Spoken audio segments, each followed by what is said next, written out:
실생활에 도움이 되는 정보를 들어보는 알찬 생활입니다. 이제 다음 달이면 종합소득세 신고 기간입니다. 개인 사업자부터 프리랜서 그리고 아르바이트 종사자도 모두 신고 대상이 됩니다. 오늘 알찬 생활에서는 세무 전문가와 함께 종합소득세 신고와 또 이번 달 안으로 꼭 확인해야 할 세무 관련 정보에 대해서도 같이 알아보겠습니다. 안태환 세무사 함께하겠습니다. 어서 오세요. 안녕하세요. 네. 자, 먼저 종합소득세 신고 얘기를 하기 전에 네. 이달 중으로 확인해야 되는 세무 일정이 또 있죠. 네, 이것부터 맞습니다. 설명해 주시죠. 네. 일단 먼저 협동조합 경영공시랑 공익법인 출연재산 보고 등이 일단 4월 30일까지로 예정이 되어 있습니다. 네. 그래서 여기 해당되는 업체분들은 꼭 확인하셔서 신고를 하셔야 되고요. 또 하나가 있는 거는 일기 예정 부가가치세 신고 및 납부가 있습니다. 예. 일기 예정 부가세 신고 같은 경우에는 4월 25일까지 신고 및 납부가 되어 있는데요. 여기서는 모든 분들이 신고하는 것은 아니고 예정 신고 대상자와 예정 고지 대상자와 아무것도 신고하지 않고 납부하지 않아도 되는 분들이 계십니다. 예. 이런 분들은 일단 홈택스 들어가셔서 내가 어디에 해당하는지 확인하셔가지고 그거를 맞춰서 납부랑 신고를 해주셔야 될 것 같습니다. 예, 나는 누구인지 네. 일단 홈택스에서 확인을 해봐야 될 것 같습니다. 네, 맞습니다. 예, 뭐 개인 사업자, 프리랜서, 아르바이트 종사자 이렇게 알고 있지만 직장인들 중에서도 또 종합소득세 기분 좋게 내시는 분들이 또 계시죠. 예. 네. 신고 대상이 어떻게 됩니까? 일단 종합소득세 신고 대상을 먼저 말씀을 드리는 게 맞을 것 같은데요. 종합소득세는 24년 1년간 벌어들인 소득에 대해서 신고를 하는 것인데 모든 소득을 신고하는 것은 아닙니다. 네. 이자소득, 배당소득, 사업소득, 근로소득, 기타소득, 연금소득 이렇게 총 6가지에 대해서 과세를 하는 게 종합소득세인데요.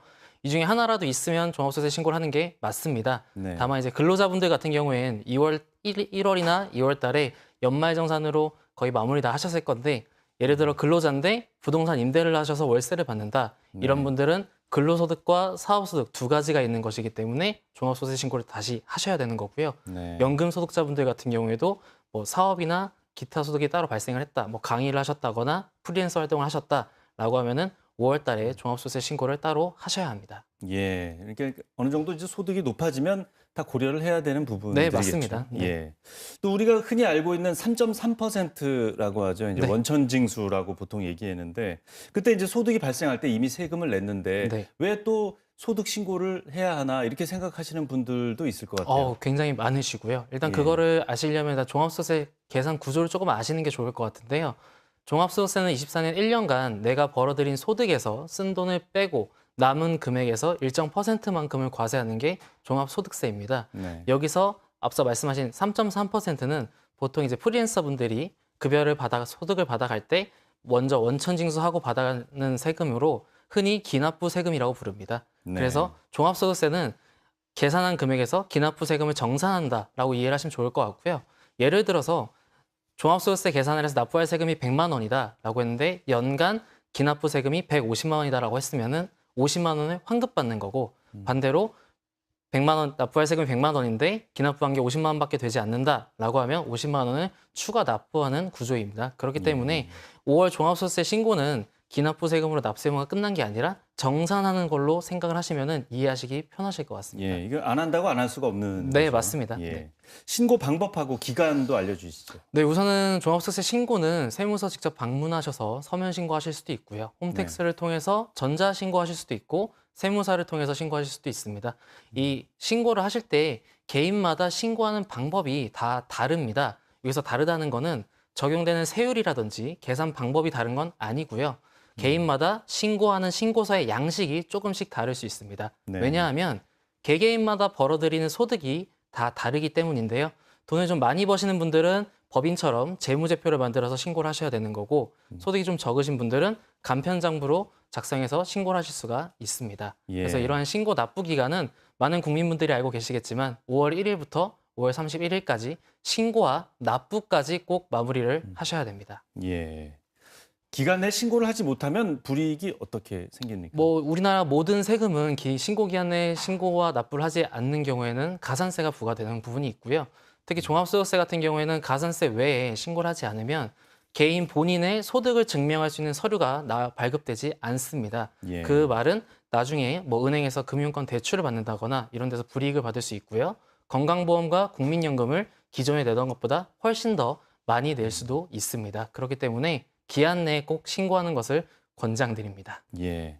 최근에 또 국세청에서 원클릭 서비스라는 걸 또 시작하지 않았습니까? 이거 보면 이제 이 서비스를 하면 5년치의 종합소득세를 돌려준다는 안내를 계속 홍보하고 있습니다. 네. 이게 많은 분들이 관심을 갖고 계신데 이게 어떤 구조의 서비스입니까? 이제 원클릭 서비스는 어떤 거냐면은 종합소득세를 신고하지 않은 인적 용역 소득자, 그러니까 흔히 말하면 사업소득자, 프리랜서 분들을 생각하시면 될 것 같고요. 예. 프리랜서 분들과 근로연금 기타 소득자 분들 중에서 환급금이 발생하면 이 원클릭 서비스를 통해서 환급 신고를 간편하게 할 수 있다라는 내용입니다. 근데 여기가 이제 주의하실 점은 어떤 거냐면 모든 분들이 여기 해당하지 않고요. 네. 앞서 말씀드린 프리랜서 분들과 근로연금 기타에서 환급금이 발생하는 분들만 해당되는 거고 사업자를 가지고 있는 분들은 이 원클릭 서비스 이용이 제한됩니다. 그래서 이 부분을 좀 주의하셔야 될 것 같습니다. 내가 일해서 벌지만 직장인이 아닌 경우는 이제 해당이 되지만 예, 사업자는 이제 안 되는군요. 사업자는 따로 벌 수 없다라고 이해하시면 좋을 것 같습니다. 예. 이번 이제 5월 종합소득세 신고할 때도 이 네. 원클릭 서비스를 이용하면 좀 편리하니까 이렇게 홍보를 많이 하는 거겠죠.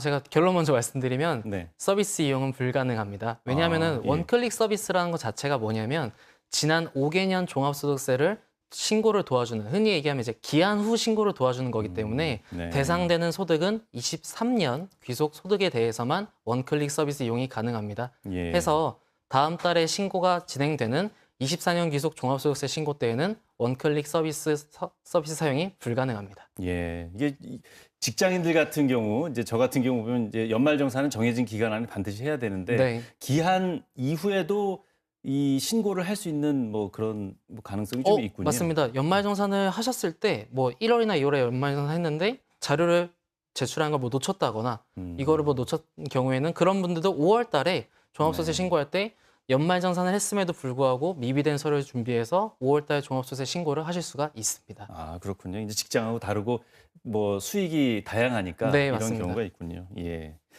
요즘 또 이런 세무 관련 어떤 업무라든가 이런 것들이 이제 기술이 발달하면서 네. AI 얘기도 있고 하면서 이 세무사 업무도 뭐 AI가 대체하는 거 아니냐 뭐 이런 얘기들이 많이 나오지 않습니까? 근데 저도 이제 많이 듣고 있죠. 예, 이런 부분 들으시면 어떠세요? 뭐 일단 세무사의 역할이 단순히 세금 신고만 대행한다고 하면 당연히 AI 기술이 발전하는 거에 대해서 위기감을 많이 느낄 수 있다는 생각은 듭니다.